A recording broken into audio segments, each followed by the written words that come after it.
Panic attack வந்ததா நீங்க நம்பிருக்கிறீங்களா? அம்மா அவங்க கீழே விழுந்தது, ஃபிட்ஸ் மாதிரி வந்தது, பேனிக் அந்த இதெல்லாம் வந்தது எல்லாம் ஓகே. நம்ம அதெல்லாம் நம்பிட்டோம். அவங்க ஹாஸ்பிட்டல் போனது எல்லாம் ஓகே.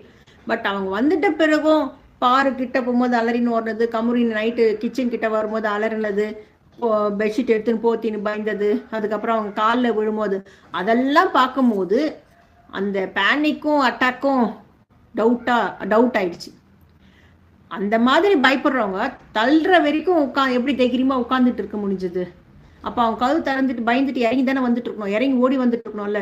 அவங்க கீழே தள்ளுற வரைக்கும் எப்படிமா தைரியமா இருந்தாங்க? கீழே விழுந்த பிறகு பேனிக் அட்டாக் வரும். பேனிக் அட்டாக் எப்போ வரும்? நம்ம பயந்தாலோ, நம்மளே நம்ம மேல நம்பிக்கை இல்லை, பயந்து இல்லை ஏதாவது பார்த்து பயந்தாலோ, இல்லை மனசளவில் பயந்துட்டாலோ, வீக் ஆயிட்டாதான் பேனிக் அட்டாக் வரும். அவங்க தள்ள தைரியமா உட்காந்தவங்களுக்கு எப்படி பேனிக் அட்டாக் வந்துச்சு?